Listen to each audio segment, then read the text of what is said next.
8:30. Okay. Our leader is speaking. Oh, okay. Do you want me to start? So, I'm enjoying the view too, so. We're starting viewpoint. Julie, would you like to lead us? I'd love to. I pledge allegiance to the flag of the United States of America and to the republic for which it stands, one nation, under God, indivisible, with liberty and justice for all. Any public comment? If there is none, we'll move on to the consent agenda. And we have the minutes, the August retirement report, preliminary monthly financial report, and the Frederick Ficker agreement. And are there any questions or discussion about any of the consent agenda items?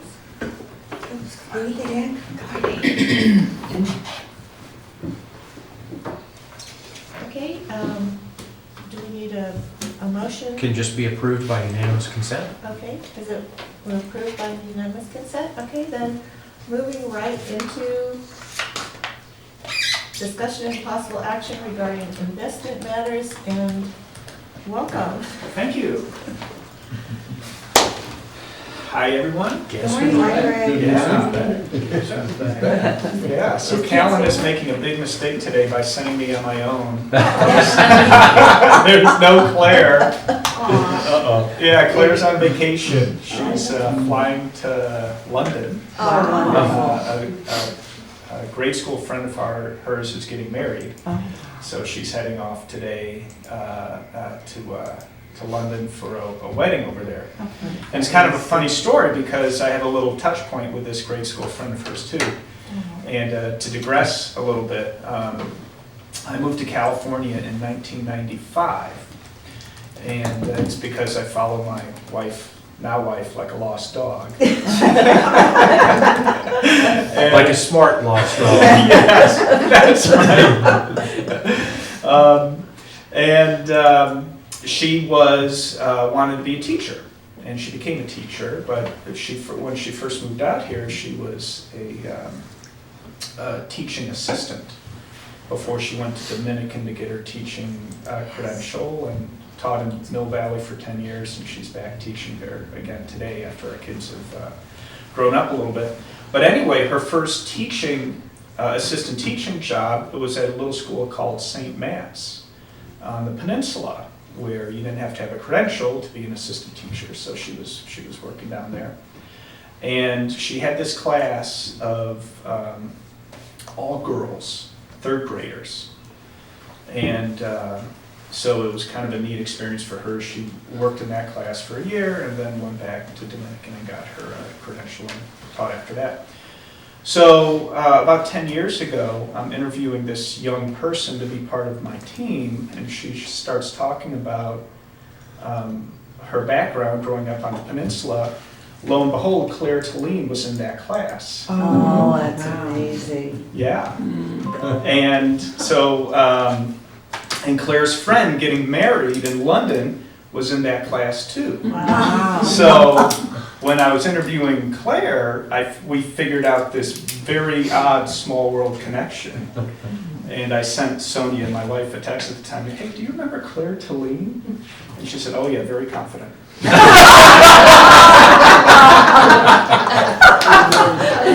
perfect. Yeah. So that's it. So lo and behold, I've worked with Claire directly for over a decade, but it's kind of funny that I knew her when she was 8 years old, and I didn't even know I knew her when she was 8 years old. That's Very confident. Yeah, and then it kind of makes me feel older now because Claire is 30-something now. So, anyway, so that's where Claire is. We have 2 items to talk about today. One is an update on the asset liability study, and then the other is monthly performance. So maybe we'll start with the asset liability study. Does that make sense? Mm-hmm. Okay. Okay, great. So before getting into that, actually, I wanted to mention one thing So periodically, Callan has these things called Callan Colleges. And they're educational opportunities for staff members, trustees, board members who want to learn a little bit more about what it is to be a fiduciary or a specific topic. And they're always mentioned on our website, callan.com. But I did want to mention one that's coming up. We have the basic fiduciary training session in October, and that's in Atlanta and Denver. So not quite as convenient for you, but a lot of times we have it in San Francisco. If any of you want to attend the next San Francisco one, I'll let you know when that is. As an aside, we can always bring one of the modules directly to you if you want me to just sit here and talk about one of the topics for 45 minutes. I'd be glad to do it. Or if you have a one of your retreats like you did last year, we could do that too. But more specifically, on October 29th and 30th, we have a college in Chicago that's specific to cover alternative investments. So all things alternative investment wise. And so we have all of our experts coming to talk about that. So that's in Chicago, October 29th and 30th. And if any of you have interest in attending that, just let me know, and I'd be glad to arrange it. But it is in Chicago, where we have one of our 6 offices. Okay. You ever do these as webinars? We do some as webinars. Travel range? This one isn't. We would have to webinar, jump through but- some hoops to make Chicago happen, but it's feasible. Maybe Chicago can come here. Learn a little about downtown Ukiah. That's right. So, but if you do want us to come here and talk about it, we'd be glad to. And actually, a lot of the material is stuff I've walked you through over the years, education session. But this Callan College might be useful because it kind of forces you to sit for a day and a half to focus on it. And really spend the time to learn it as a discipline. So let me know if there's interest in that. Okay, so now we're in the asset liability study. As way of background, we started this asset liability study to, one, make sure our overall asset allocation and risk return profile is appropriate. And then 2, to see if there are other asset classes we should consider as to be a component of the investment program. At the last meeting, we came to the conclusion that overall our risk return target is where we are comfortable, right? We don't need to risk up or de-risk the portfolio to meet our long-term objectives. But we were still a little open-ended about what additional asset classes we might want to add or not add to the investment program. So it was the decision that I should come back with a summary information of the pros and cons of 2 asset classes, infrastructure and private equity, which you currently don't invest in, which you might decide to. And then show the asset mixes with those, with and without those asset classes, to say, okay, what would the portfolio look like, and what are the pros and cons of those portfolios if we did introduce those 2 asset categories. Okay? So that's what where we're at today.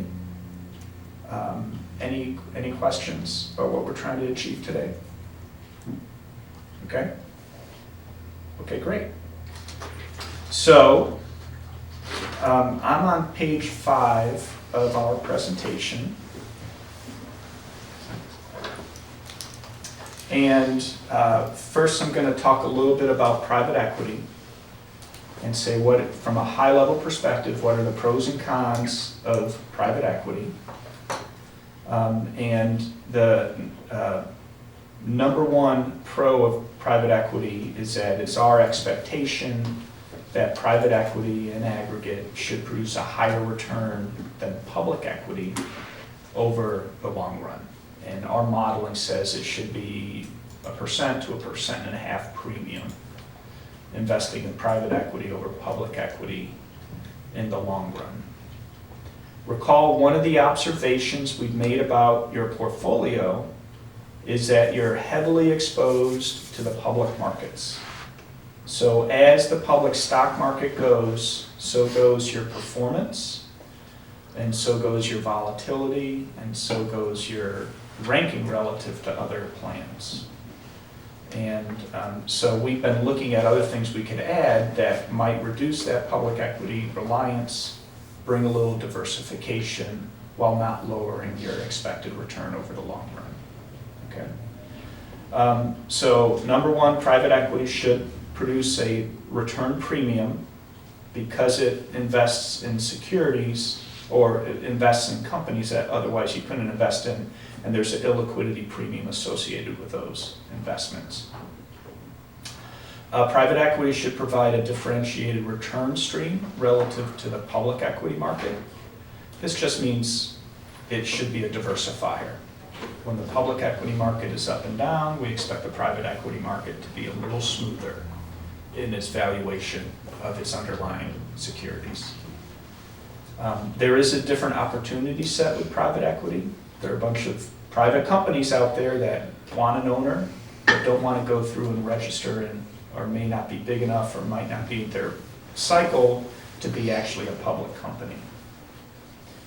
And then private equity is fragmented, which gives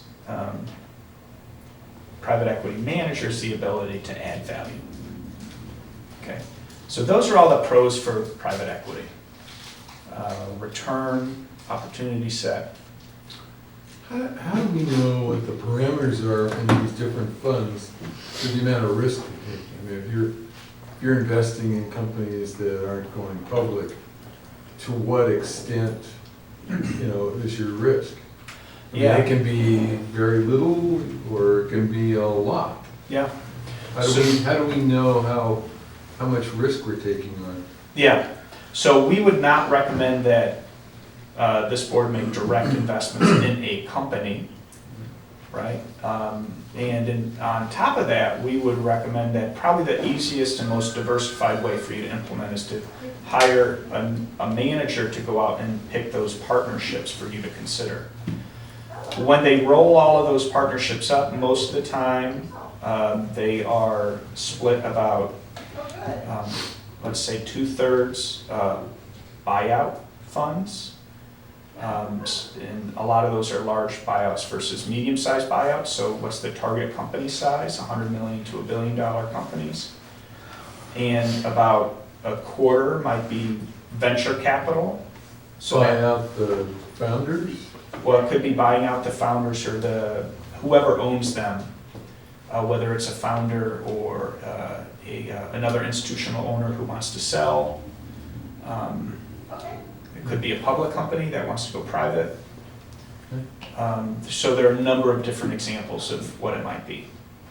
So about 2/3 tends to be buyout. About a quarter might be venture. So that's the sexy stuff you hear about, starting Uber or Lyft. It's actually a much smaller component of the private equity generally, and it's much more volatile. It's a lot of winners or losers. So you need to be pretty diversified in that area. And then about 10% might be something they call special situations, where it's a healthcare focused fund or a certain distressed company, something that's a little more rifle shot focused, and that might be 10% of these investments generally. Okay. But importantly, you kind of roll them all up together. And that way, we're not worried about the winner or loser of one company. It's a winning or losing of the whole strategy as opposed to one individual company. Okay. Beneficiary when they retired was the husband? Jerry? Okay, trying to get our board chair's attention. Yeah. If you wouldn't mind along that same idea of risk, Yeah, to bring back, when you brought these the last time, my concern yeah, is that at a certain large public fund, yeah. people used to want to deal with CalSTRS, therefore they came to us. How would your portfolio manager go about determining what to bring into this fund? So my recommendation would be that this committee does not make the direct decision on individual companies, No, let alone I understand. partnerships. Yeah, So you hire this other company, and it's their fiduciary responsibility to make those decisions on your behalf. to go looking for these various businesses. Yeah, to identify the limited partnerships you want to participate in, as opposed to this group saying, I think this company's a good company or a bad company, or I think this partnership's a good partnership or a bad partnership. And instead you hire someone who is an expert in those areas, has access to those partnerships you want to have access to. I think it's that access that is the question I'm asking. Yeah. Does the manager then go out and put his ear to the wind and say, this company isn't doing well, we can pick them up?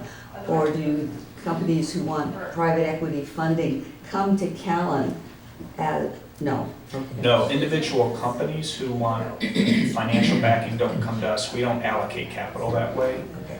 And I wouldn't recommend that you allocate capital that way either, because that just puts you in a bad situation from time to time, because you have an information disadvantage, and relative to that person coming to look to sell you something. Yeah, right? Yeah. that helps, thank Yeah. you. So in parlance, we would say this would be a fund-to-fund investment, that we would, for the level of investments that you have to put to work, I think a fund-to-fund would be more efficient for you, more diversified, and then you have that fiduciary looking over all those investments on your behalf. Kind of, if I can sneak in the follow-up, then why do you think only 30% of the funds are invested in private equity? Some are invested in other things than private equity, might have hedge funds as a diversifier as opposed to private equity. Some may not feel they're large enough in scale to do it. Those are a few of the reasons that could explain it. Yeah. Thank you. Okay. Quick, before we leave this, can you cover the last two words on the considerations at the very bottom, your bullet point, monitoring time? Does that mean the board has to get together and, as a board periodically, and deal just with that? Well, I should, in completeness, I should go through all of the considerations. I haven't hit that yet, and thanks for mentioning that. But fees are higher in private equity. So if you hire a fund-to-fund manager, you might pay them directly, let's say 50 basis points to 90 basis points. And then underneath that, they invest in partnerships, which might be 2%, let's say. So all-in fees could be 3% if you really add it all up together. But we have another chart in here that shows you that net of fees is still to your advantage relative to the S&P 500. And those partnerships, you pay them more money when they're more successful, right? That 2% fee, they only get paid that if they have a high return, right? If they have a low return, you don't pay them that much money.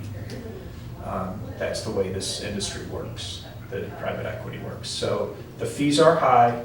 Monitoring, I think for you, this is, to the extent you would need to monitor anything, it would be that fund-to-fund manager, that one manager. You don't need to monitor, unless you want to know, all of the underlying limited partnerships in which you're invested. If for some reason, you don't like the fund-to-fund model, and some investors don't because they don't like the idea of paying that other 50 basis points or 1% to fund-to-fund manager. If you didn't like that, then you would go direct. You would go through and pick limited partnerships, and you would need to identify a lot of them to be diversified. That would be a huge administrative and oversight burden for you. And so that last bullet point about maintenance and monitoring time, that's that's really important if you go direct, meaning you don't have a fund-to-fund manager. But I wouldn't recommend that for this group. Okay. There are other considerations. Private equity is illiquid. It's a long-lived investment. You make a commitment to a partnership, it could last for 15 years. The good ones last not so long because the earnings are realized and you move on to the next investment. The bad ones linger for a while, right? And so it is a long-term investment that is less liquid. Now, you can always sell anything you have. The question is for what price, right? Well, I met with a manager yesterday talking about the secondary market where they buy and sell limited partnerships. Right now, it's very highly priced because there's a lot of money chasing deals. In the secondary market, from time to time, it'll be a lower price if you ever wanted to exit the program before it matures completely. It does take time to invest in private equity. It's not like you can, if we say the new target allocation of private equity is 8%, it'll take us years to get to that number. You slowly leg into it over time. It's not that you can move in it just like this. And a lot of times when you first fund a private equity program, you incur more expenses than you get in return right away. It's this thing called the J-curve, right? So you're incurring expenses, putting this money to work, and you don't get the benefits for it for a couple of years once the company's, the value is realized. That can be mitigated by looking at the secondary market that I mentioned, but we should expect this thing called the J-curve, where right out of the gate, we're going to see a couple modestly negative returns, then hopefully more meaningfully positive returns over the long run. Yeah. What about coattailing along with some other fund or endowment that could use a little extra money in a deal? And I've seen this with one of my clients who funded their university endowment, and they funded 30,000 apartment buildings and made over 30% profit on over a 10-year period. And I'm not recommending that that's the good thing to do today, but over the last 10 years, they just killed it. And what they did is they were quite familiar with apartments because they own a lot of them around the campus. And so kind of they didn't have too much trouble having their board fall into this line of investment. But once they did, they did a partnership with an apartment developer that kind of came in as an opportunistic investment for them. And then as they saw they wanted to do more, then they hired on a fee basis a consultant to screen their potential partners for apartment projects. And then they would pretty much regularly make a combination of debt and equity into these projects, you know, with the developer having substantial equity, but they would also be a partner. And from time to time, they'd call me up and say, gee, do you know anybody else that'd like to put a few million into this project? Because, you know, with this, from our exposure, this is what we want to put into the deal. And they were just, I didn't because it's not, you know, my thing, but it was just by knowing the right person. Yeah. And they did the whole fiduciary thing, their board not only knew what they were doing, but they hired outside consultants to do Right. all the vetting for them. Right. So, anyway, there are opportunities like that. Yeah. So that's something that I might call co-investing. Mm-hmm.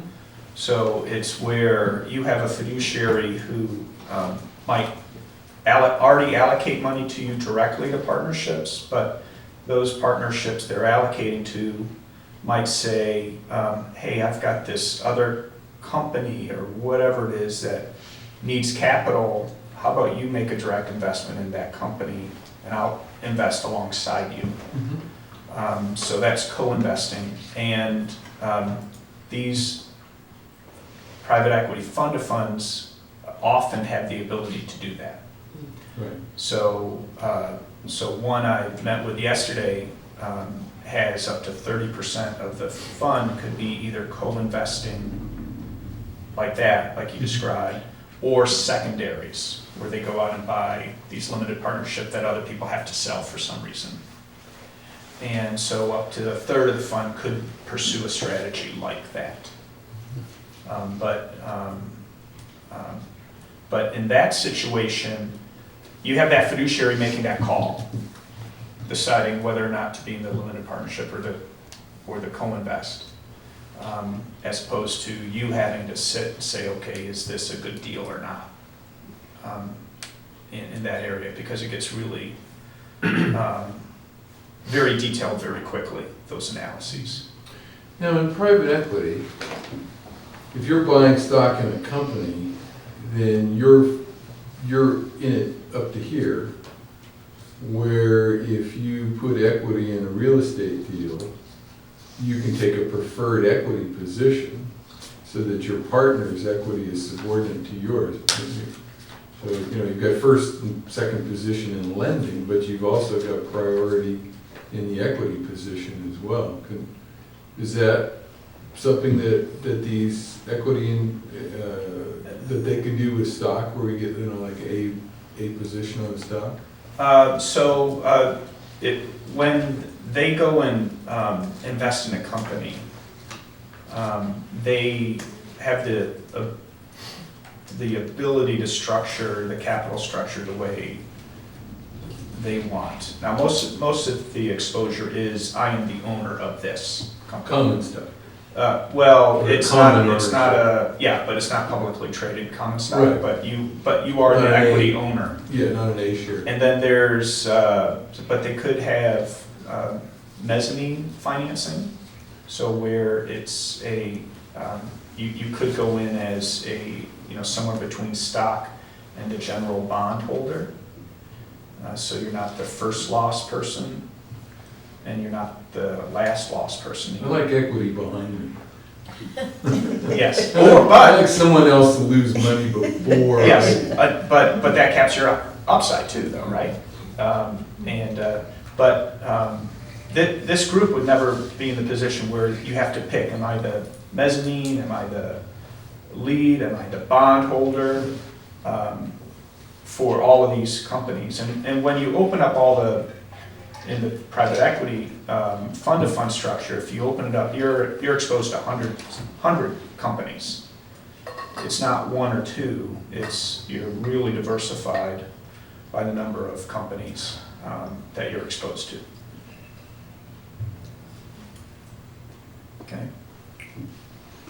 Okay, so that's private equity. Before, if I may, Greg, Yeah. you said the underlying partnerships, the fee there is going to be around 2%.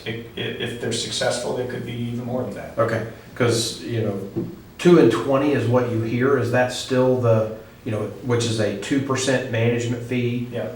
Plus the general partner gets 20% of the upside over a hurdle rate. Yep. So the minimum fee there is 2%, and then if you do well, it escalates rapidly. is that still the baseline in the industry, or have they come off of that quite a bit? 220, I think our estimates are that the underlying fees are between 2.5% to 3%, kind of if you roll it all All up in? together. Okay, Okay.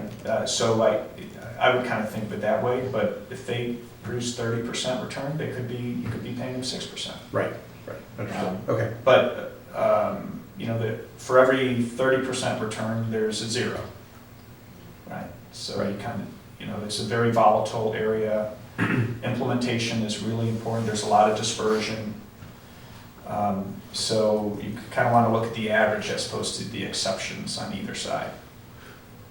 Well, sitting through a couple of hours of mustache twirlers at Haas Business School, their consensus was that it's not worth it, and that the overall results for the last 10 or 15 years have been that the hedge fund managers do better than the sponsors do.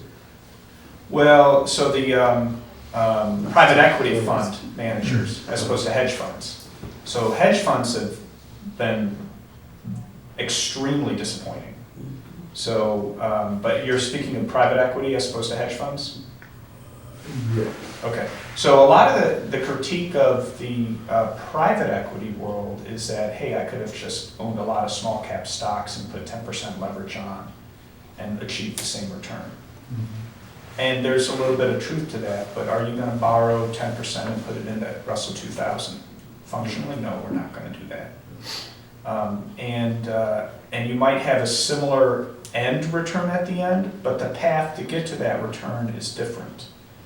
And to me, that's a useful thing for this group, because the path of our returns are all really heavily reliant on the US stock market right now, right? So can we find something that gets to a similar end estimation that has a different path along the way? That lowers our volatility. Now the numbers, this is through the end of, I'm looking at page 16 here. And so if you look at all private equity versus the S&P 500, these are the numbers. So for the last 3 years, ended December, private equity did outperform the S&P 500 by about 4%. Over the last 5 years, it's about 3%. Over the last 10 years, it's only about 1%. Over the last 15 years, it's about 5%. So there lies in statistics, right? So it's kind of what time period you want to look at to focus on here. But if you look at the broad scope, it certainly seems to show that it does provide a premium over the S&P 500.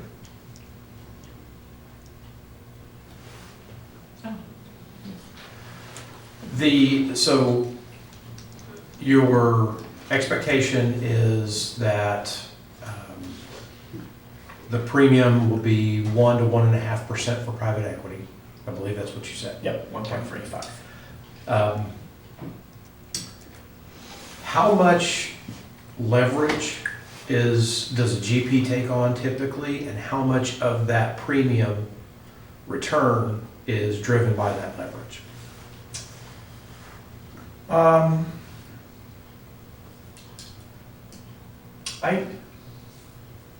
I don't have a great answer for that. I can't quantify how much leverage is in aggregate. The funds generally don't, the fund of funds generally don't lever, Right. other than to have bridge financing to smooth the time between capital called and capital put in the ground, if you will. On the general partners, how much leverage do they have? I don't have a great number to share with you there. But another way to think of it too is how much leverage does GE have? And She's not doing No, it's not. No, it's not, sadly. But if you look at the balance sheet of public corporate America, they are levered too. They borrow money. So that's more of an apples to apples comparison of if you invest in a private company, it has debt in it. Well, your public companies have debt in it too. Okay. Okay? But I don't have that number 30%. I don't know that number. Okay. That's fine. Well, like on a typical real estate deal, you'd have like a 70% loan, and then the general partners would bring in, other partners, and for Yeah. about half of that, so they'd be in the deal about 12 and a half, 10 to 15% of their own money Yeah. in the overall deal. Yeah.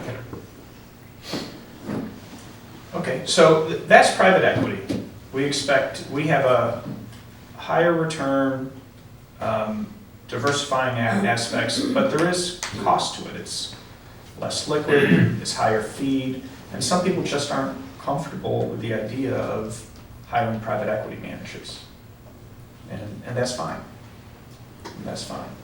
So, and one thing we really focused on last time we talked is it is a long-lived investment, and if y'all have concerns about it, it's best not to push forward because it's a long time decision, right? So long-term meaning 15 years? Okay. And our investment policy says 50 years, we're looking on the long term, so to me 15 years I guess doesn't seem that long Yeah. in this decision, so. When you get to my age, it seems like. Yeah.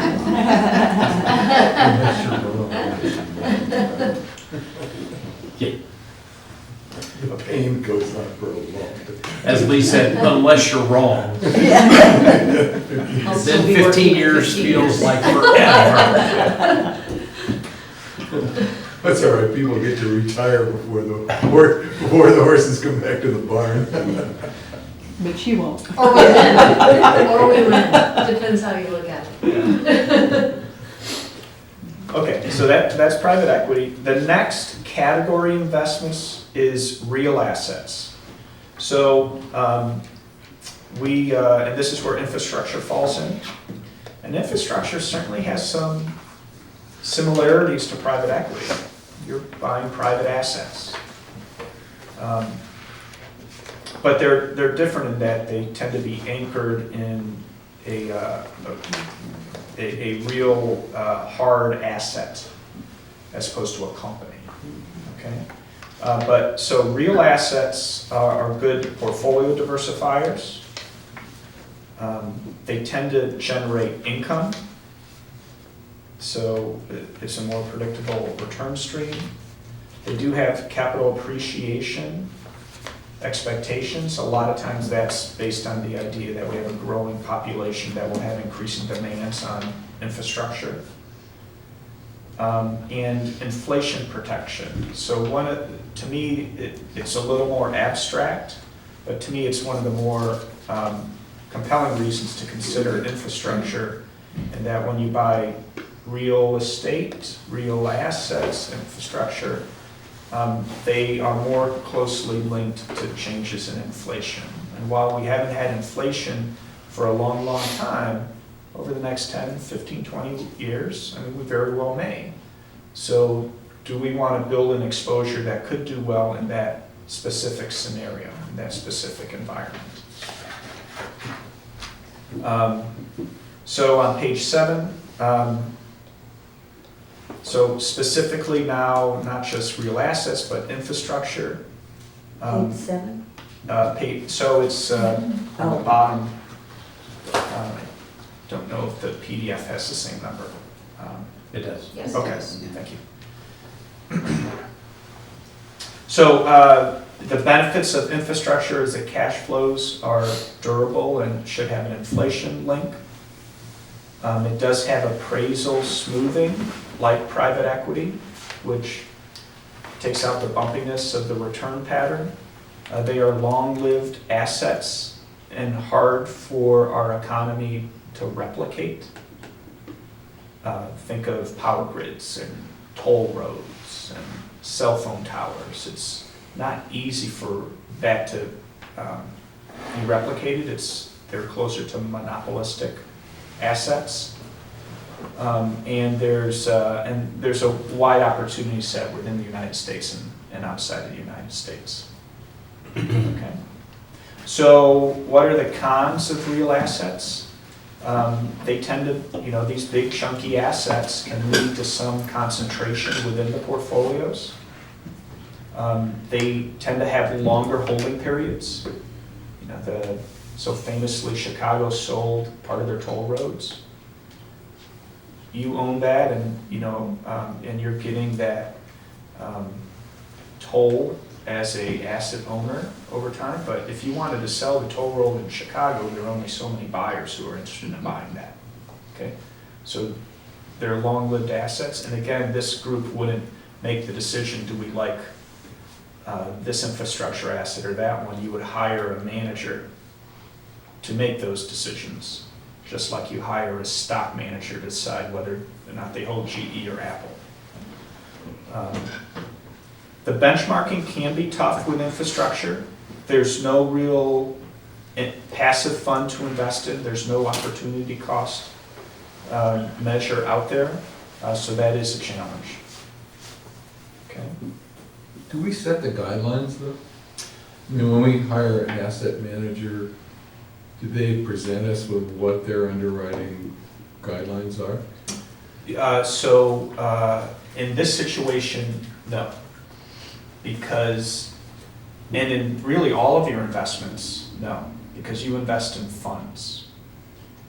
So you invest in a mutual fund or a collective trust or a partnership. The governing documents are in the partnership that say what you can and cannot do. Our job before we invest in the partnership is to look at the governing documents and say, do I agree with that governing document? So then we do. So we can look at the governing document and say, do I like this? And if yes, I'm willing to invest in it. If no, I'll look for another one. But we don't have legal control inside that governing document to change it. So yeah, we do get to look under the hood though Yeah. before we invest. That they're not going to invest in a gun factory, or Yeah. something like that. Yeah. Yes. Cigarettes. Casinos. Yeah. I mean, I'm sure there's casino funds. Which we Yep. may Yeah. not want to invest in. Yep. Would that be considered infrastructure? No. Casinos, no. Generally, no. That would be. Yeah. If you're a Except you're building. If Yeah. you're a Native American, If you're yes. just, I guess the building. So I just have a question, high barrier to entry, is that something that's hard for us to get into? No, so that's more about the About- assets. Okay, So there's a high barrier of entry for someone to build another toll a road. competition, Yeah. okay. So other people, your competitors won't jump in against you, okay. That's right. Okay, so it's not hard for us to get in, to find, there's plenty of these to get into if you're interested. No. And so we have data in here, the number of infrastructure funds launched and raised over the past several years, and it's 100, but most of them are closed-end funds. So that means you make an investment in a fund that has a finite life and it might be very focused. Every 7 years you need to pick a few more closed-end funds. So most of the 100 partnerships that were raised last year were closed-end funds. And then there are these open-end funds where you put money in, you take it out based on their queue over time, and you just make 1 or 2 investments and then they recycle themselves as opposed to you recycling them by picking other closed-end funds. It's akin to your real estate portfolio. So you have open-ended real estate funds now. And the infrastructure funds that we think would probably be most appropriate for you given the asset level would be these open-ended infrastructure funds, of which there are only about 5 or 6. It's not a huge universe. So would those trade on cap rates then? Well, So if interest rates go up, now the cash flow on the bridge is less than it was It's worth less. before, Yep. is worth less, so you'd have more volatility to go along with the benefit of liquidity. Yeah, and to your point, if interest rates go up, all financial assets should go down in value. All financial assets are just a stream of future cash flows. If interest rates go up, that stream of future cash flows is worth less. That's true for private equity, that's true for infrastructure, it's true for stocks, it's true for bonds, every asset class. So I've been wrong for years saying that interest rates are gonna go up. You were right over the last 3 weeks though. Well, I was in a bunker. So they are gonna go up someday, or they're gonna stay flat.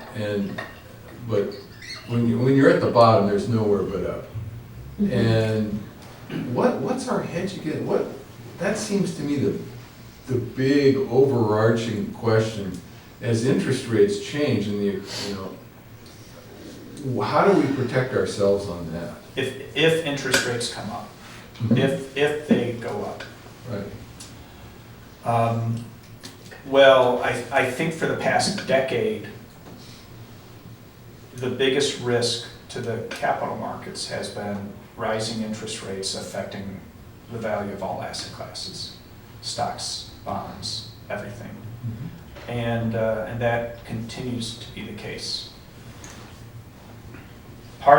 So one thing we can ask ourselves is, why are they going up? Why would they go up? Interest rates go up. Is it because there's really high growth and the Federal Reserve is increasing interest rates to slow down the economy? Well, that's actually probably pretty good for your stock portfolio. What if it's because there's really high inflation and the Federal Reserve increases rates to damp down inflation? Well, that should be good for your real asset portfolio. Right now it's real estate. What if they're just going up because no one likes the United States anymore, they're pulling money out and investing internationally? That should help your international equity portfolio. If they go up for that reason? Yeah. I mean, So they're let's- going up because people are, So the yields go up. But what if they go up just because there's no more excess capital flowing into financial assets? Well, then everything goes down in value. And there's no real hedge for that. It'd be a tough 1-2 year time period.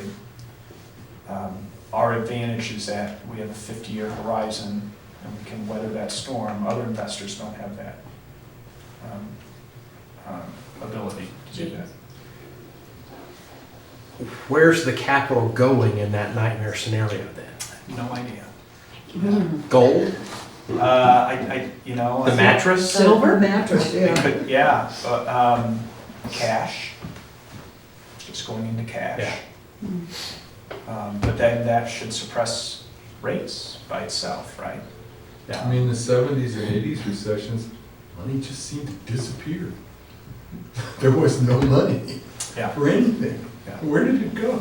Yeah, so the Federal Reserve just pulls out liquidity, doesn't have QE anymore. Europe doesn't have QE anymore. Yeah, so I think that brings up a good point in that a lot of our modeling says this is your risk return in normal environments, right?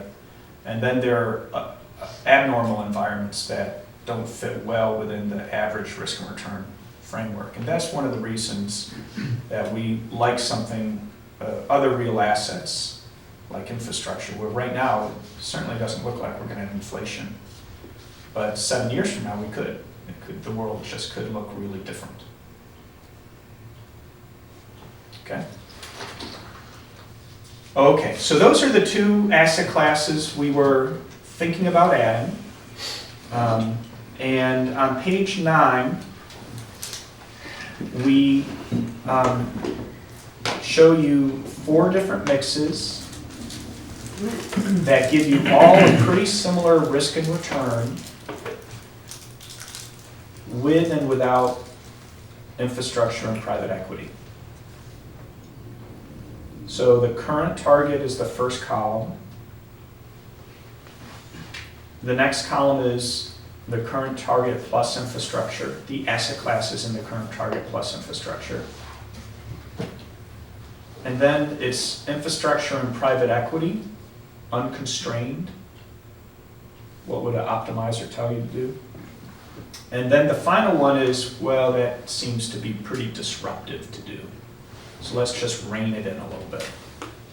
And that's infrastructure, private equity, but reining in the change to make it not as disruptive to the portfolio.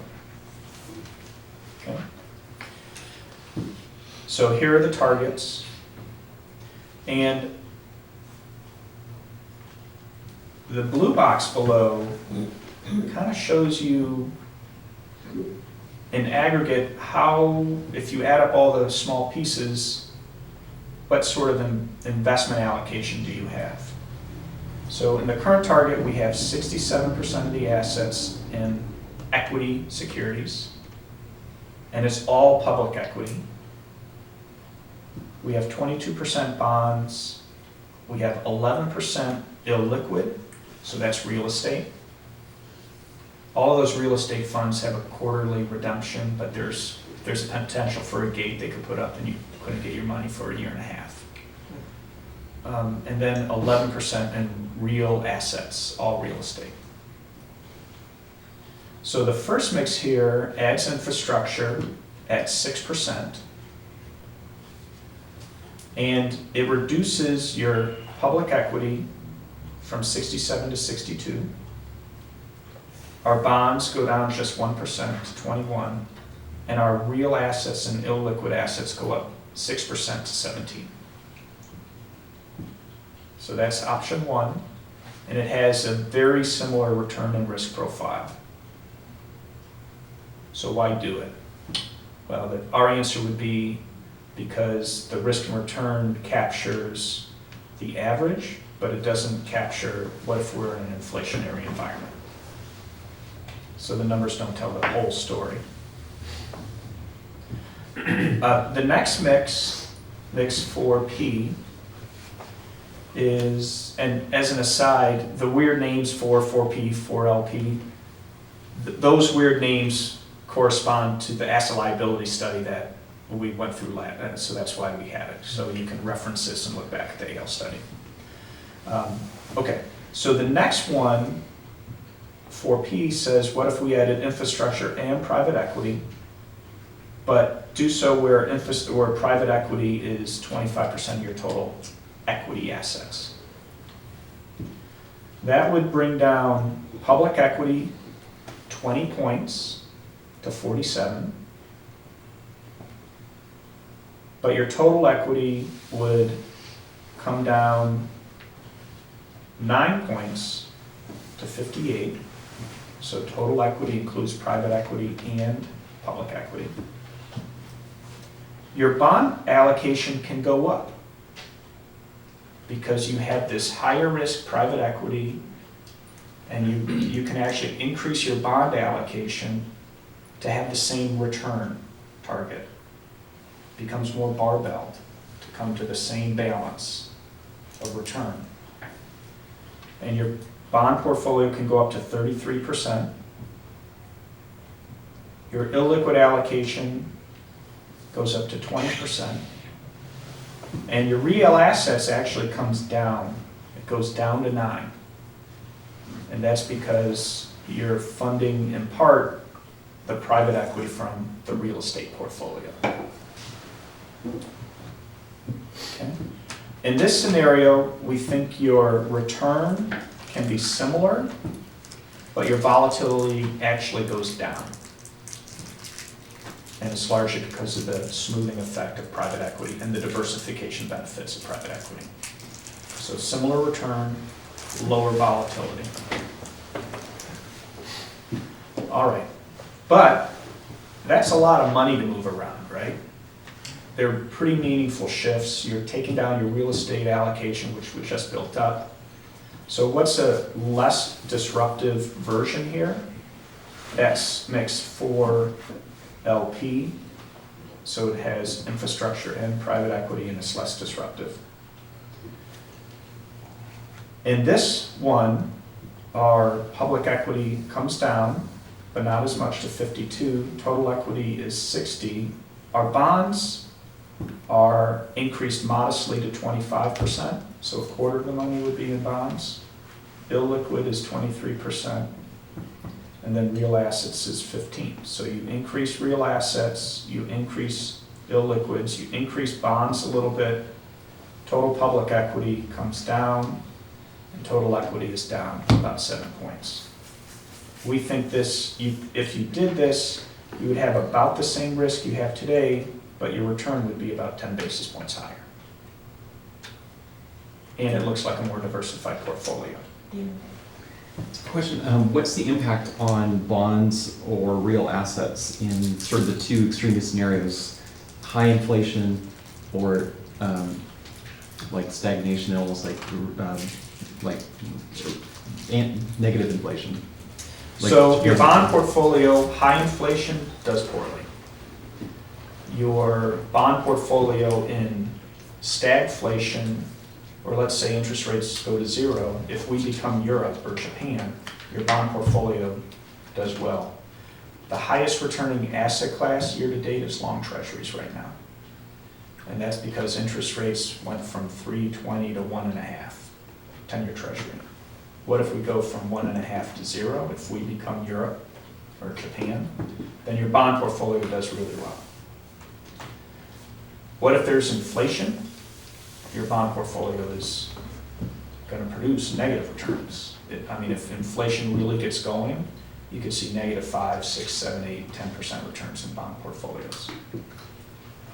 It's not our base case assumption, but that's what would happen. So that's bonds. Did you ask about real estate? Real assets. Yeah. Real assets. So high inflation, real assets, all else equal, should keep up better than other asset classes. Low inflation, they might still do okay if yields remain low. So kind of what Lee was talking about here. If there's low inflation and low yields, then all financial assets should do pretty well, including infrastructure. We have a strategy of buying short-term bonds, bonds with shorter maturities on them, shorter lives on them, and hold them to maturity, so that we don't get hammered. We buy long bonds and rates go down, we can get really hammered on them. Where if we buy shorter maturities or bonds, existing bonds that have maturities in the 3 to 4 year range, and then just hold those to maturity, so we don't take a beating on any bonds that we buy. Yeah, so even if you bought a 5-year bond and you held it to maturity and interest rates change, we would see that price change over time because all of our assets are marked to market. So even if we know that 5-year bond, I'm going to get my money back if I hold it to maturity, we'll still show, hey, we got a negative 5% return this quarter, but it'll slowly grind back to par over the life of the bond. But we mark everything to market. So right, because those are the rules, and it's a good discipline. So what do we do? You have 2 bond managers, PIMCO and Dodge & Cox. They have the discretion whether to buy those 1 to 5 year bonds or those 10 to 30 year bonds. So they make that decision, and then and their portfolio is marked to market every day. Their mutual funds. So every day they tell you what's the value. If I sold all of this today, how much money would I get? And that's kind of the thought process of all of your investments. Could you give us a chart? Somebody's probably done a chart. So If we bought a 10-year at 2%, say, and interest rates went up a full 1% or 0.5% Overnight, overnight, boom like that. what does that do to the value of our bond? You lose 7%, How, 0.5%? 7%. So if you buy a 10-year treasury that has a duration of about 7 years, let's say, might be a little more, 8 years. So if overnight interest rates went up 1%, just boom like that, and you didn't get the income, you would lose 7% overnight. That's a 10-year treasury. So that's a 7-year duration. You have a portfolio with a bunch of bonds in it. And those durations are about 5.5. So if your total portfolio, if the only thing that happened overnight is all interest rates went up 1%, you would lose about 5.5%. Over the 1-year time period, let's say they go up 5.5% and then they don't move. For 1 year, you would lose 5% plus the income you earn of somewhere between 2 and 3%. So your net loss for the year is -2 to 3%. So that's what you have. Nightmare scenario is what if interest rates went up 3% in a year, right? Then you're down 10% or something like that. James? No, did you have- okay. Okay. Okay, so we have current target, where you're at today, it's fine. We've already said we can live with this. We can add infrastructure to increase our real asset exposure, keeps us in a similar risk return profile. We can add private equity and increase bond allocation, and that gets you to the same return with a lower volatility, but we're barbelled. Or we could add infrastructure and private equity to a lesser degree to give us a slightly higher return at the current level of risk. Okay, and those pros and cons are kind of listed on, they are listed on page 10. So page 10 goes through the same thing I just described verbally. So we have the current target, high liquidity, meets the expected return, but we have high public equity beta. We're really relying on the public equity market. And we're going to look a little different from our peers for what that's worth. We might care, we might not care.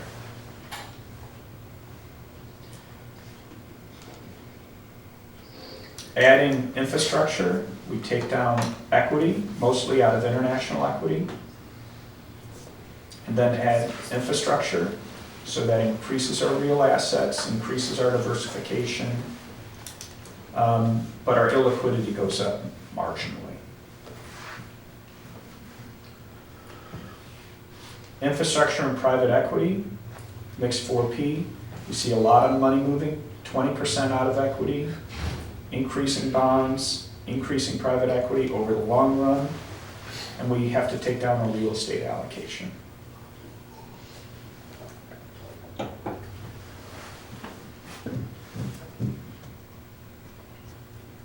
And then the last one, the less disruptive version, we take down equity over the long run about 15 points. We increase private equity and infrastructure and our bond allocation modestly. And this gives us a little more diversification. It's a little less disruptive and meets our expected return, but about 10 bips higher than our median expectation for the current. And we have a little bit more money in real assets. Naturally, it comes with a cost of less liquidity and higher fees. And it's a little more complicated portfolio.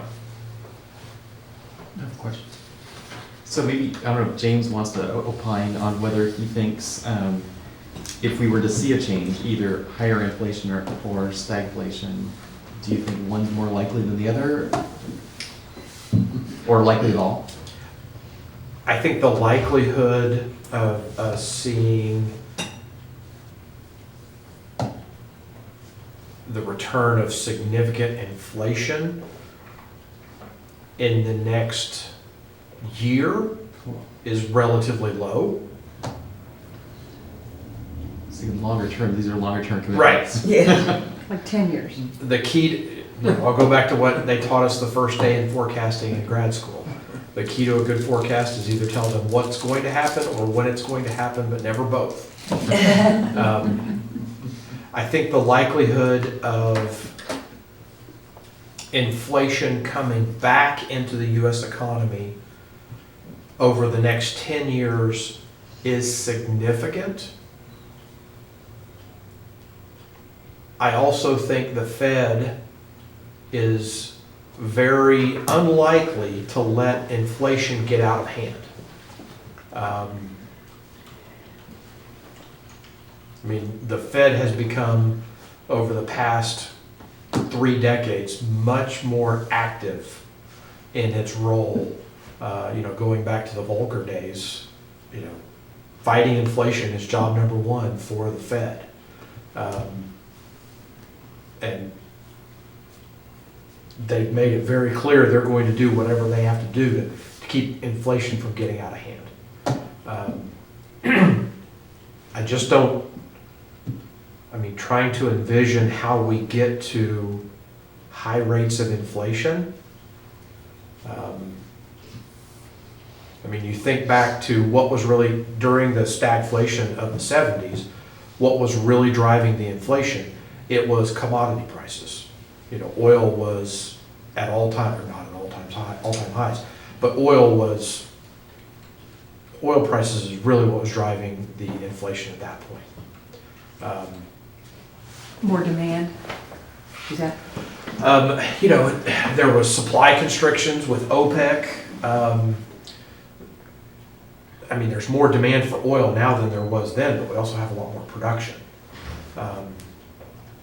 So it was the increasing prices of oil that was largely driving the inflation when we had the stagflation of the 70s. Then Volcker came into the Fed, they started jacking up rates, got the inflation back under control. I think the Fed has learned from history. I don't think they're going to let us return to the days of seeing 8 to 10% inflation rates. You guys follow markets more than I do. Yeah, Tell me where I'm off base. I think the Fed would love to see inflation at 2.5, but they would be horrified if it was 4. Yeah. Right? And I think there are scenarios where it runs at 3 for a while, and I think the Fed would actually probably like that. I agree with that. If they could, because it would mean that there's a certain demand in the economy, an organic demand in the economy. Trying to push prices higher, right? We're buying things then, so they would love that. But we can't get too caught up in what the world looks like today, but it certainly doesn't look like that today. Like 4 years from now, it will be different. So the way I kind of think about that question, Dan, is to say, okay, what's the probability of these different scenarios, right? And you kind of do a weighting of the probability. So the probability of really high inflation is called 5 to 10%. It's a low probability event, which could be really disruptive to a portfolio if it did happen. What's the probability that we become Europe? 25. I think there's a bigger risk to that, where we have low inflation, low growth that we just can't kickstart. That's a bigger risk. That might be 25%. And then we have like a 65% probability that we're just going to muddle along at 2% growth and 1.5% inflation, and the current world doesn't change a lot. I think that's probably the bigger probability from just kind of a big picture growth inflation perspective. But we need to be mindful of these other scenarios that, if we built a portfolio only to do well in that 60% and 65% scenario, we're wrong 1 out of 3 times. And we suffer 1 out of 3 times. So we have to have something that does well in those less likely, but very disruptive environments.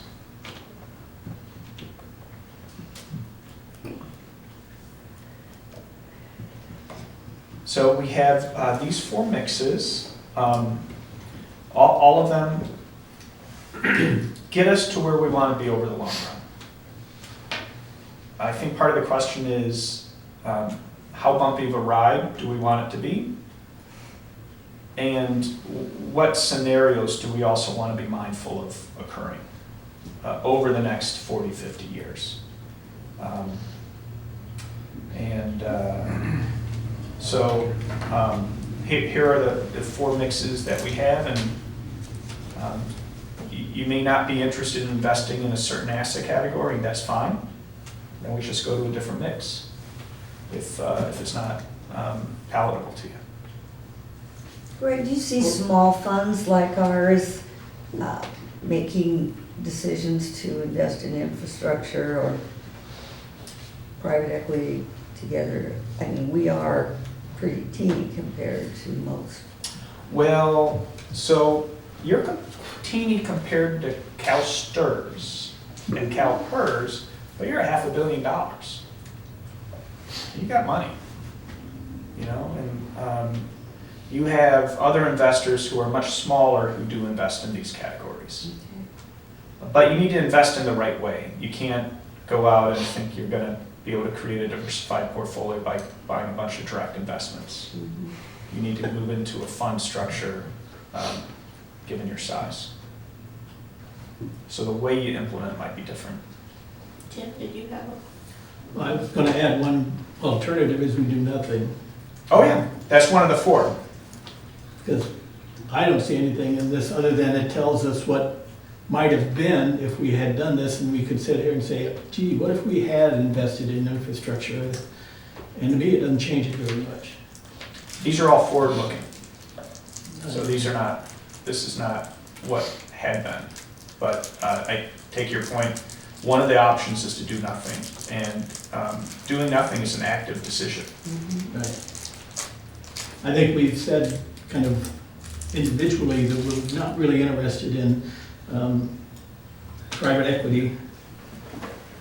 So I don't know if we're going to take a vote anytime on this, but.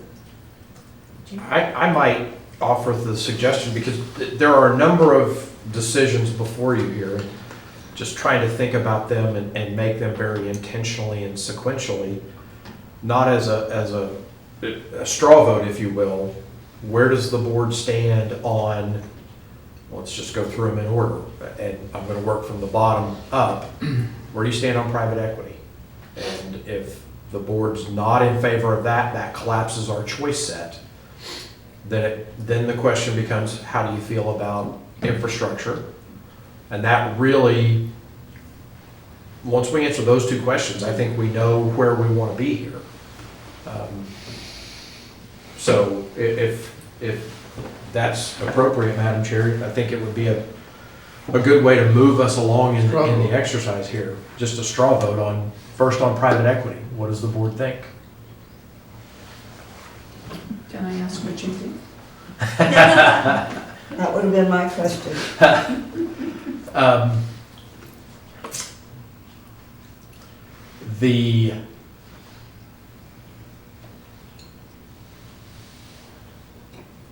I have very mixed feelings here. I like private equity as a space.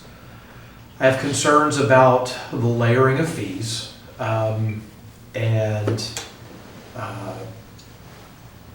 the lockup, you know, the long time frame that you're committed to this. I mean, we do need to think about it as a forever commitment, in my mind. Yes, there are secondary markets where you can get out, but the time you want to get out is not the time to get out. Mm-hmm. It's when they're selling at 40% of what you thought it was worth. That's when everybody wants to get out of private equity. Like I said last time, if there's any reservation or doubt amongst the board members, then I don't think it's something we should do.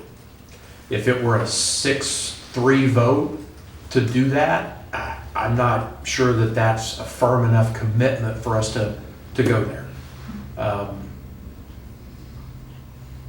Because it is a forever type of thing, so.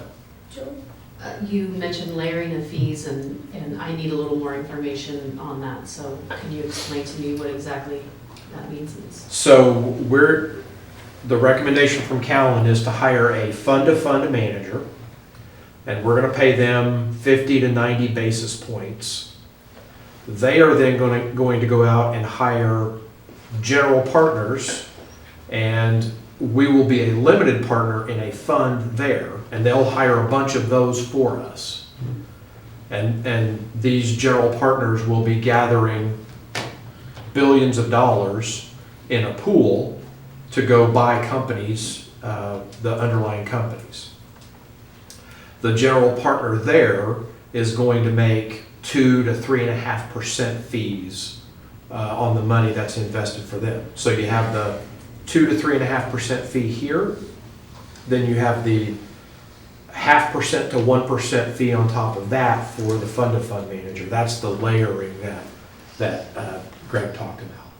Yes. But these are net of those fees, right? So the returns that Callan has presented, their expectation is net of all fees. All those fees. Yes. Okay. And we did, before they came in with the asset liability study last month, we talked about, Greg and Claire and Jim and I talked about the private equity expected fees that they have there.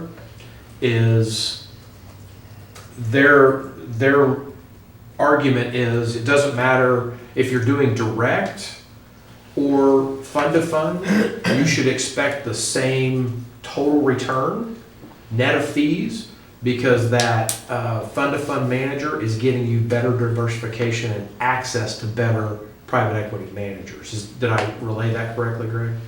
Yeah. Okay. Yeah. Quincy?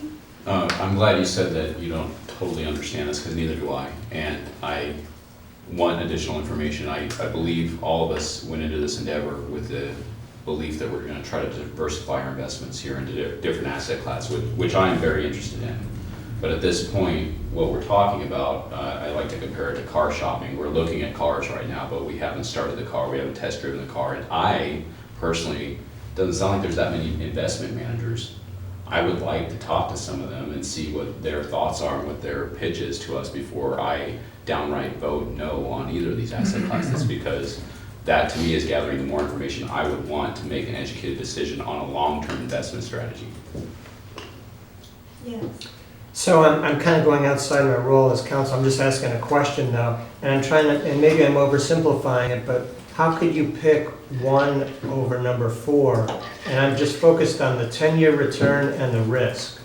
Am I oversimplifying it or not understanding it? Because the risk is actually very slightly lower in number 4, but the return is higher. So What page are you on? I'm on page 9. Where So you've got he's the 4 current options. versus Current versus 4 LP. Right. So if your return is higher in number 4 and your risk is slightly less, why would you pick 1 over 4? And maybe I'm not understanding. Why would you stick with what you're at today if you could do something with a higher return and less volatility? Right. If you just don't want to invest into asset classes that get you there. But why? But that doesn't seem logical. So Increases the complexity of the portfolio, more disruptive. But you're already factoring in the risk, and you're factoring in net of fees. how do you know when your economist has a sense of humor? His forecasts include decimal points. I don't understand that joke. So you're looking at a risk that is different by 1/100%. True. That's a distinction without a difference. I would say they're equal. And the 10 basis point return is similarly inconsequential. Okay, so we've basically just wasted an hour and a half. No, absolutely not. Yeah. No, and I'm being sarcastic, but in terms of the legal piece, I mean, your fiduciary duty, and this is perfect and exactly what you're supposed to be doing. You're looking at things, you're asking questions. So that's so consistent with, I mean, it's all about process. And at the end of the day, it's not so much, I mean, you want results, of course, but your fiduciary duty is being satisfied having this discussion. Because you're not gonna sit here and say, what could have been if we had. We Right. know what it could have been if we had very little change. Okay, Yes. so where I see an area to make a difference that you can actually quantify is if we have more money in bonds, does bonds include real estate lending? Right now, we're modeling the broad market index, which has commercial mortgage-backed securities in it. Okay, so so lending is in our bond side, because it's one day it's in real estate, the next day it's in bonds. So I call it bonds, I call it lending. If we can do direct lending, we can jack up our yield in our lending portfolio. We can make alpha in that ourselves. We can hire a manager to do that. And we can increase yield in that. And that's, to me, you can do it, and here's what you do, and here's what you get. Where equities are, you put in money, and gee, the market's done this for all these years, and we think it's gonna do it in the future. Where at least when you buy a bond, or you make a loan, that's what you're gonna get. And generally with a bond, you get less because you get certainty rather than taking a risk Right. on buying Your stuff. expected return so far, yeah. But within that lending portfolio, if we do some direct lending, we can double the yield that we get on government bonds with taking, virtually no more risk for doing it. So anyway, that's just the only area of the portfolio that I can see that we can actually make a difference and know that we're doing it. Yeah, but would you invest 11% in private equity in order to do that? I'm not addressing that, I'm just saying, I'd like to see more in the lending side, because if our lending side is a hedge against the equities going down, then we need more money in lending, but I've always been reticent about bonds because the yields are so crushingly poor, but you can double those yields by hiring a manager that makes direct loans. So anyway, that's just an area that I can look at this portfolio and see something that, a dial that I can twist and actually do something. But now, on your question of the other things, I don't know. I do, for me. I'll go along with you. So, go ahead, Bianca. You'll be able to talk more about this. I'm sure the split roll impact to commercial mortgage asset-backed securities that they're discussing will be on the November 2020 ballot For property tax. to reassess commercial on a different roll than residential. And that would require reassessment every 3 years for commercial properties. And so it wouldn't be on market value, it wouldn't be on a Prop 13 level. And so I was just thinking when I saw the commercial mortgage-backed securities, that what impact could that possibly have on commercial business if their taxes are now reassessed at market value every 3 years, which the intent is to bring in more property taxes, but what does that do to that business? And then therefore any loans to it. So I don't know, I don't know whether that plays into this portfolio, but I guess that's in bonds. Is that where the commercial asset backed? Okay, so I don't know but that's coming, and it could be something that could have a large impact on investments if they're unable to pay their property taxes in businesses. So I don't know, just a thought. Is that a maybe, local ordinance? California. California State of state. California. Yeah, right now, everything's under Proposition 13, where it only gets appraised if there's a change in ownership or new construction completed. Yep. And for commercial, because they transfer corporations and all that, things have not gotten appraised for a long, long time, and they're trying to close that so that commercial is not affected private residential would still be, or, regular property would Yeah. still be affected, but not commercial, so. Yeah. It could affect, I mean, I'm sure there's a lot of commercial real estate people, few I know, that probably wouldn't like that, yeah. Yeah, for sure. So if all that has an immediate reassessment, so. Yeah, So that's one thing, yeah. yeah. So, to me, when I look at this, like 4P with 25% change in what we're doing now, off the table for me. Yep. I can't move like that. Yep. And I tend to do everything very deliberate and more in a balanced approach. Yep. I get it that the reason that we're looking at both is because they affect each other and they leverage each other. But to me, I would like to, anything we do, I would really like to ease into it and not go in dramatic. And I get it, when you don't do much, it doesn't really affect your portfolio that much. But at least as a board, we can learn what it is that's happening. We can continue to educate ourselves. I would rather move into, and I would prefer infrastructure over private equity first.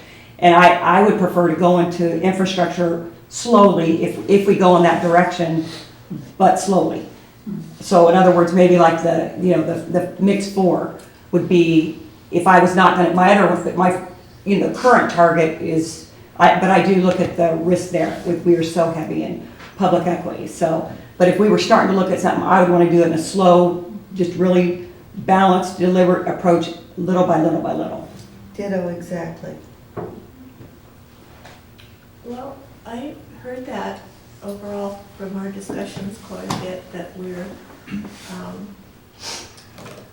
more swaying toward the infrastructure than private equity. But I think part of it, as Quincy mentioned, is that, we need to learn more about it, but we're trying to become educated on what's involved. And whatever we do, I think it is a good idea to go slowly, not jump into anything.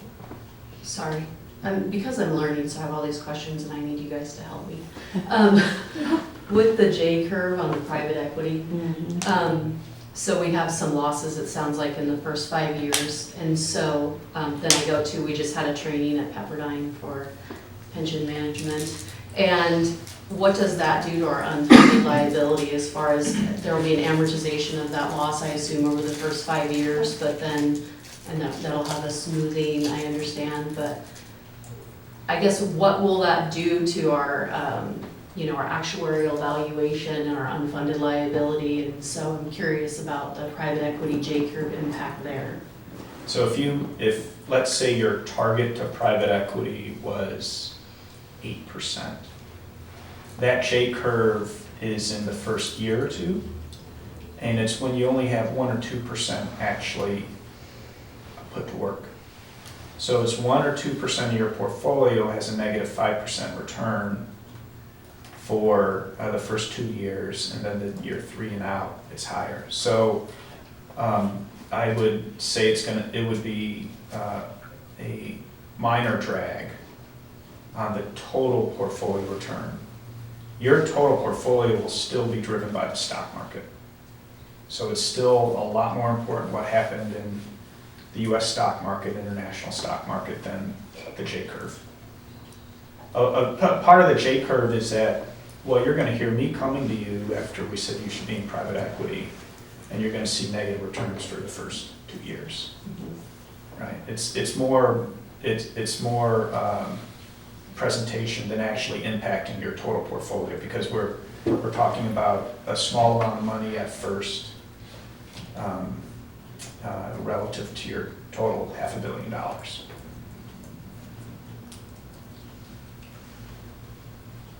Mike, is there anyone demanding or ready to fight for going into private equity? I'm interested, but I'm not that willing to fight over it, so not And- that interested. And we will come back to this in 3 years. We'll do this whole thing again in 3 years.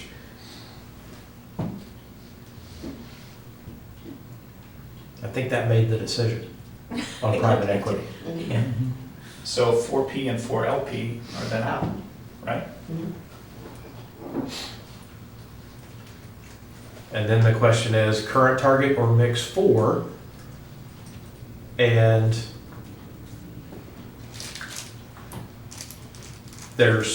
so we've heard from Jan about infrastructure. Maybe we could, as a next step there, arrange to have an actual infrastructure manager come and talk to us, or someone else. We could, if you wanted, you could tell Callan, conduct a search and say, who would you actually recommend? We could have those 2 or 3 firms come, make presentations to you. It's a bit of a time commitment on your part. And at the end, you could say, that is not a compelling investment, in my opinion, and we won't fund any of them. Or I like those 2, let's fund both of those. And that gives you the option still, if you need more education on it.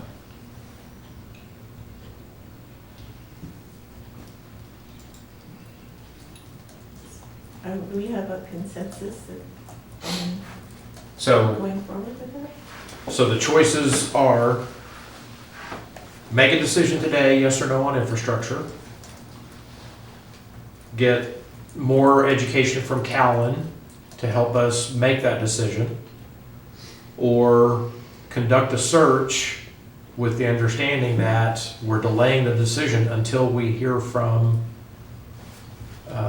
individual companies, and then we'll make both an allocation and a hire decision at that time.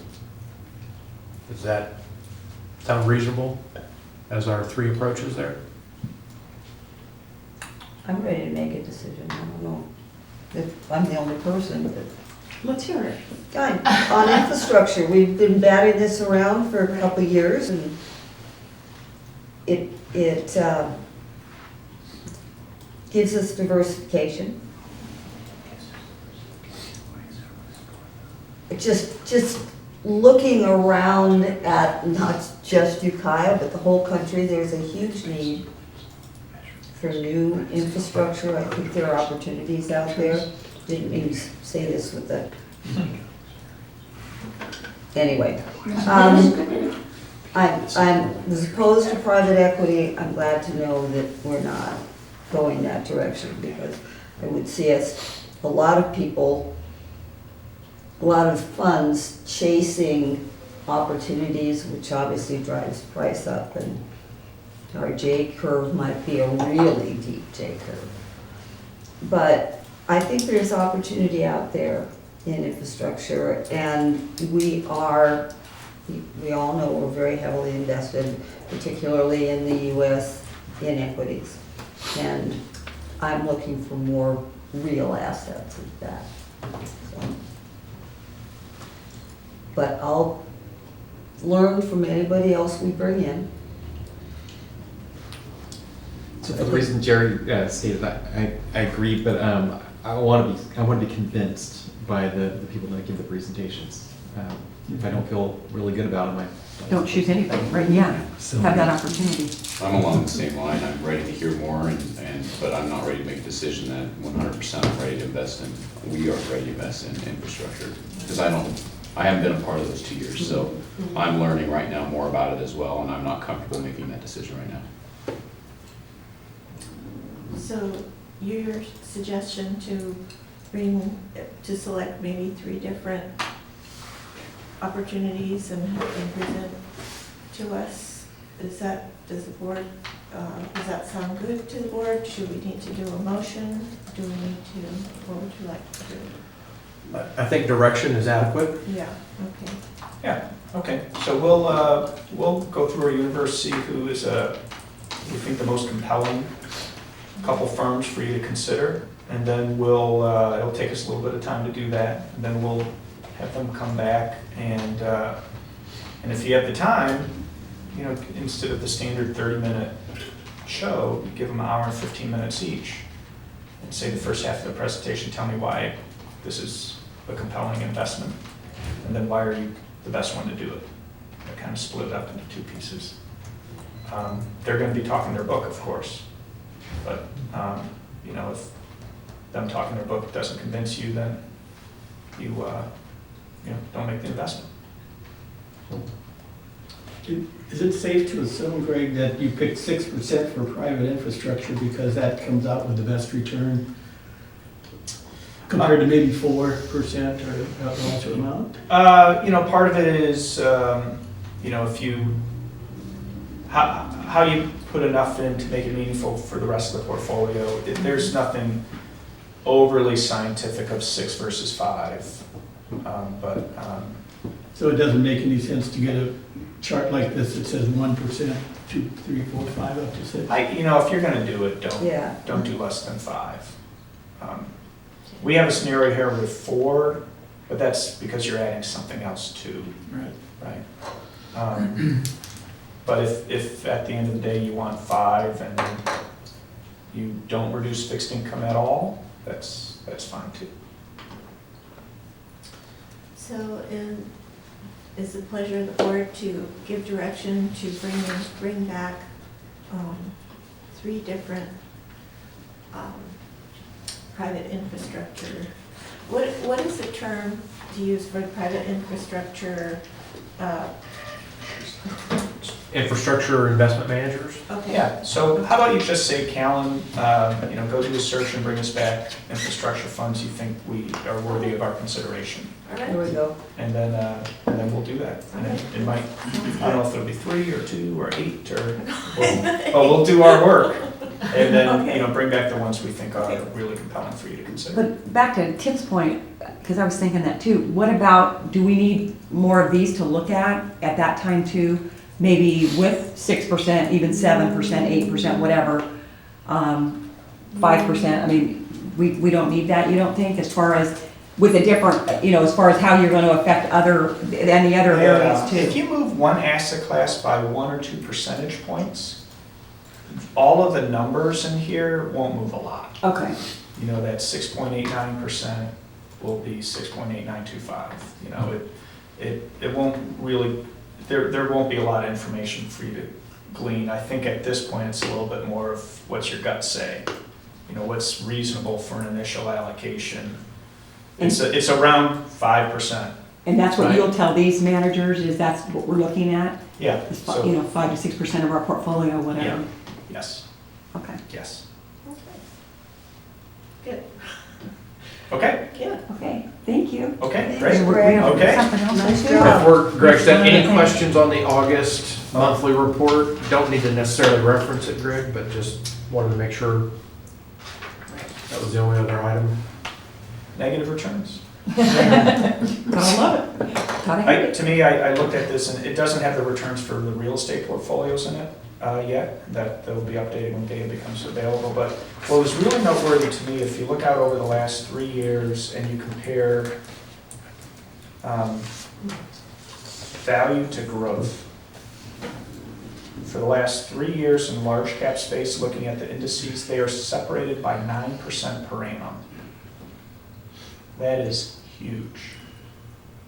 That's huge. In small cap, they're separated by 5% per annum.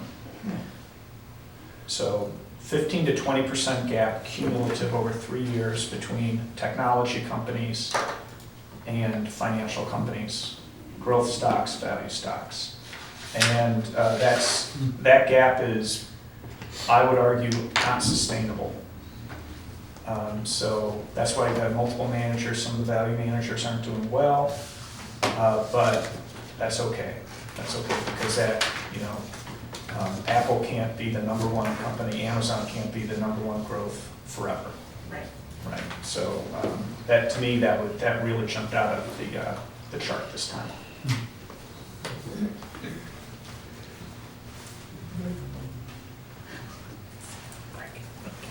Thanks. So are we ready for a break? We're gonna conclude this. We don't want to. Don't need a motion? I think we're good, Madam Chair.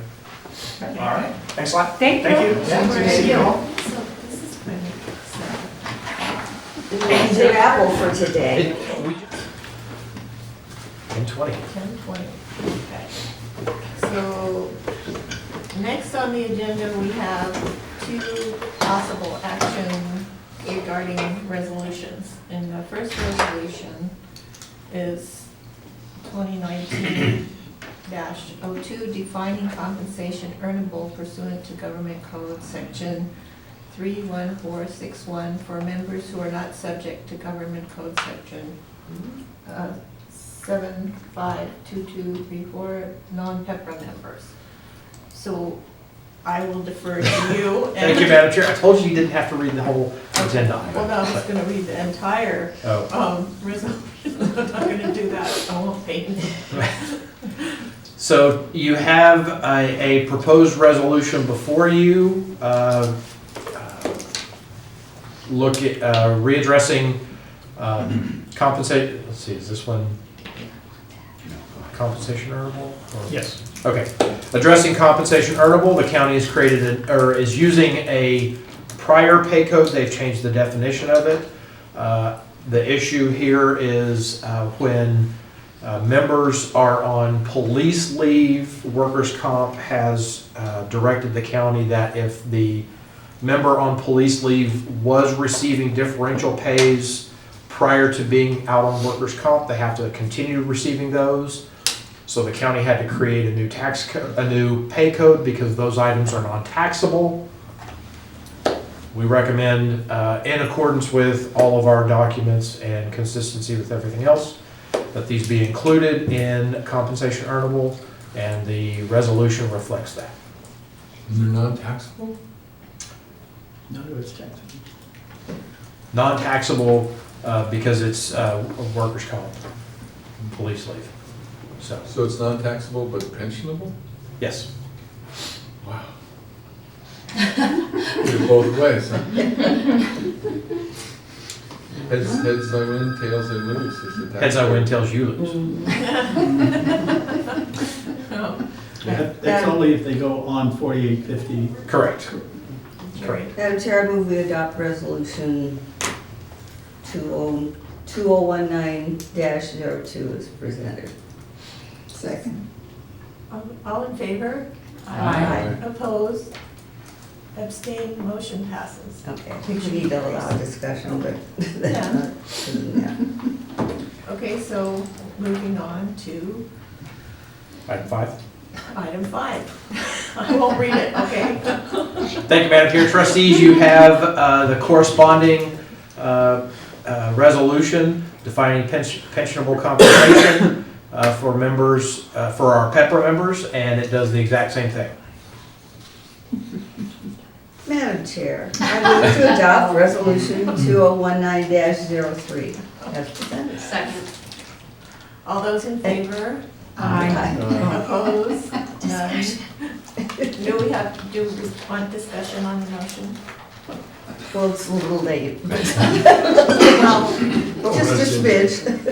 okay. We can still discuss the motion, right? Do you want discussion on the motion? Absolutely. After a second. We can Before discuss. discussion, can I just interject that they're going to restart the Wi-Fi? Oh, good. I'm sorry. Yeah, Mine just went. my, yeah, somewhere, yeah. So did you want to talk about this The resolution? Or, I, no, you're fine. I'm fine. Okay. She was just referring to Robert's Rules of Order. Yes, you do need to allow discussion, is just all I'm trying to Okay, say. I'm sorry, I apologize for wanting to just push it through, so, Jerry's just a parliamentary police Yes. person. so, the motion passes. Yep. And we'll move on to, item 6, quarterly budget update. Thank you, Madam Chair. Trustees, you have the quarterly update, No, the we quarterly don't. budget update for the fourth quarter of fiscal year 2019. I'd be happy to answer any questions you have there. And I should point out, this is still preliminary. We're still receiving invoices for the fourth quarter of fiscal 2019 at this point. It's close to final, but not yet final.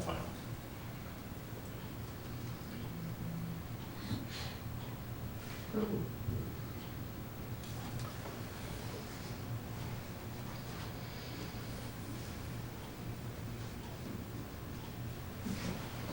came back, so. Any discussion? Has anyone, have we had a chance to review everything? I believe that's the sign of a well-written report, there are no questions. Or that we can't view the.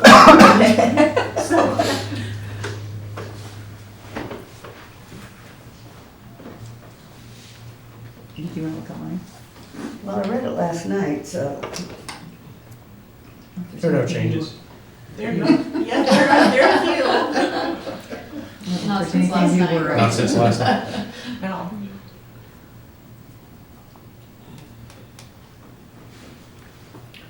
Try again.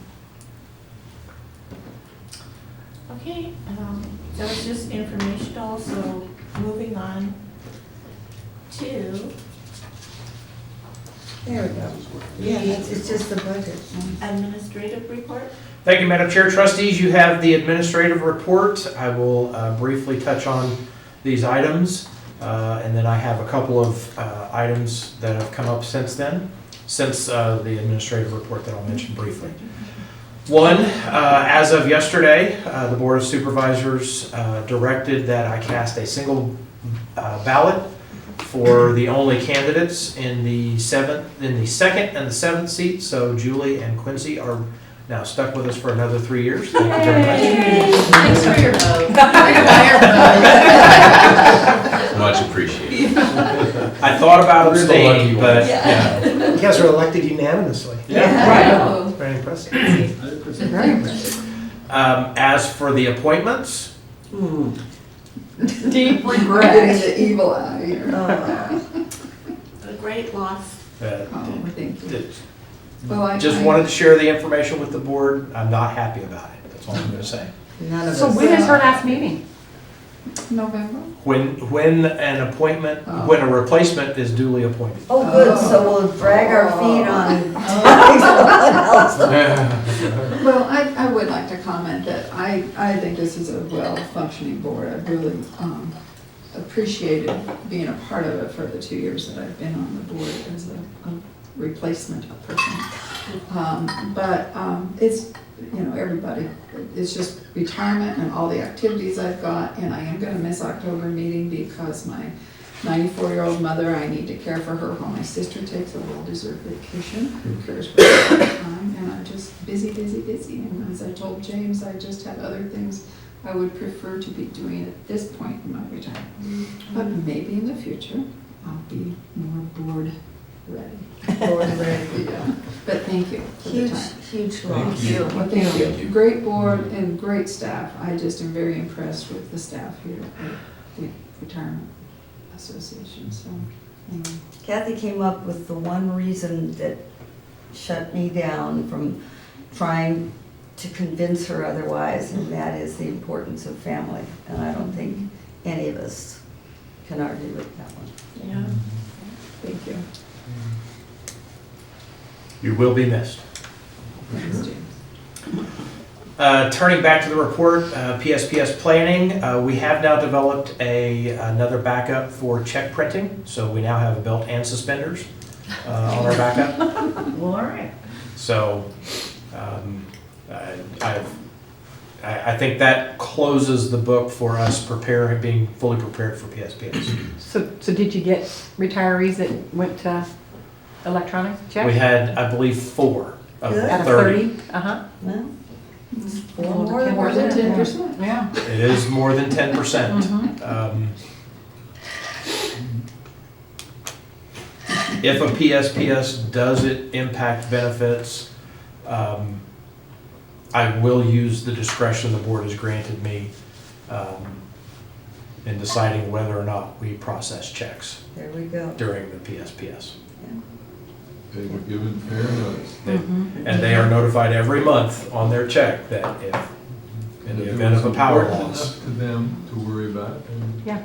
So, the legislative update is attached. If you have questions about any bills, I can try to answer them. SB 783. SB 783, the Sackers Searle Correction Bill, I believe that's the one. Says it failed a deadline. It's a 2-year bill, it's fine. Yeah, it's, yes. So, for those of you that are unfamiliar, SB 783 is a Sackers request bill. It's a 2-year bill. Sackers Legislative Committee chairs Eric Stern and Dave Nelson. Dave Nelson. I had Dave, I was struggling with the last name. Dave Nelson have interacted with all of the administrators asking for any proposed non-controversial corrections or issues we'd like to have addressed. In a cleanup of the 37 Act, a number of those have been proposed. I don't have the list of everything that's in there. It's a lot that they're just trying to correct and clean up, but it is specifically for non-controversial items. They are not putting anything in there that could be, that they anticipate would be objected to by anyone, because they want this to just sail. So One of the things, for example, like currently, we only have 60 days from the time that we say we're going to retire till the time we retire.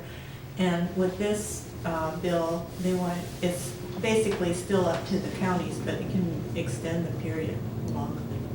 And that, as we were saying, it might, in some cases it's helpful because depending on how complex it is, you might just barely have enough time to complete whatever it requires to make that happen. So yes, I thought that was good. I don't know how the county would go, how we would do that. Let's say we, just for example, we wanted to extend it to 90 days. So how would we proceed with that? Would that go before the Board of Supervisors? How would? I'm not sure at this Okay. point. I believe there would have to be either a policy or a resolution adopted by our board. And I'm not sure if it would need to be approved by the Board of Supervisors or not. Okay. We'd have to, if 783 is passed next year, we'll look at the bill and all of the changes it makes and what authorities it would give us, and then see what we would need to do to exercise those authorities. So, Sounds good. I have a question. It's not specifically about any certain bill. I understand the process when it's ordered to go into enrolling and engrossing. Why might a bill be withdrawn from that and then held at a desk after that status? that's a great question. I asked the same question myself. The response I got from those who understand the legislative process in California better than I is that it could happen for any number of reasons. One of the most likely reasons could be that the bill's author had an indication that the governor might veto the bill, so they decided not to advance it to engrossing enrollment, but rather have it held at the desk, so that it remains a live round that can be worked on further during the next legislative session. Gutted and replaced, that they do often. So, Can it re-enter that process at any time, or once it's removed and withdrawn from the enrolling and engrossing thing? Enrolling and engrossing, it stays in that status for, I believe once it's, now, I don't know for sure. I believe once it's been withdrawn from that and held, it takes further action of the legislative body to take it out of that status, but I am not sure of that. But I can find out and let you know. that'd be perfect, thank you. Okay. I like growling and engrossing. Two other items that are not mentioned here, and they are informational only. We will be coming to you next month probably with a budget amendment. At the Board of Supervisors meeting yesterday, the Board of Supervisors adopted or approved a new contract with the confidential employees that covers the 4 staff members here, approving salary increases. Some were market adjustments, and then there was also a cost of living adjustment. So we'll need to amend the budget for that. Also, I intend to bring to you a proposed contract next month. I was at a county meeting last week, and they had a local communications professional come in and talk about dealing with negativity in the workplace. And after hearing this person speak, I thought they could really help us with some of our future communications efforts. So I plan to be looking at a contract with this individual and then bringing it back to the board to consider. So that will be on next month's agenda, and then a budget amendment along with that. You're not saying we're negative. No. No, absolutely not. I'm just teasing. No, absolutely not. The person was talking about dealing with negativity in the workplace, but is clearly a communications professional that could help us design some campaigns. So that concludes my administrative report. Okay, thank you. Okay, so now we have general membership discussion. Any general membership discussion? Is anybody going to the November fall conference, Zachary fall conference? I'm planning on it, Good. unless, I hope to attend. Oh, good. It's That's- dependent on other trainings, so. Is there an agenda out yet? I have a, I just have one copy so you can pass it around. It's, You have to go to the source. I did not make this. We're just part of the team. Us peons don't have it yet. You're not distributed. we're special though. It's okay. We have We have a board You member. can't distribute it to everybody, but the board, Yeah. we can. We got photocopy it. It's not completed. We still have, we have some speakers that are most probably gonna be there, but there's always a few that at the very last minute, we can't come for some reason, so we're working on a few different options. In Monterey? Monterey? Yeah, Yes. we can drive. We don't have to fly. We also, now we have to have the real ID by what? To fly? Well, you know what, my mom was saying that didn't go into effect until October 1 of 2020. I think that's right. Yeah, That's right. which is actually really good for us. 'Cause- Do you need that if you have a passport? Yeah. No. yeah. No, you can use a passport or the real ID, I guess. Passport trumps it. Yeah. I mean, when I was young, the idea of a national ID card sent people to the moon. No, absolutely. Things have changed. I mean, you're not young anymore. You're not young anymore. He's very. It's all relative, Oh, things have changed. so. I thought you had to have that new ID. That passport wouldn't work anymore. Passport. Passport will work. The close, Yeah. doing the closed Yeah. session. Yes. Okay. Are we ready to go into closed session? Sure, we can. I wanted to ask, oh, And then All right.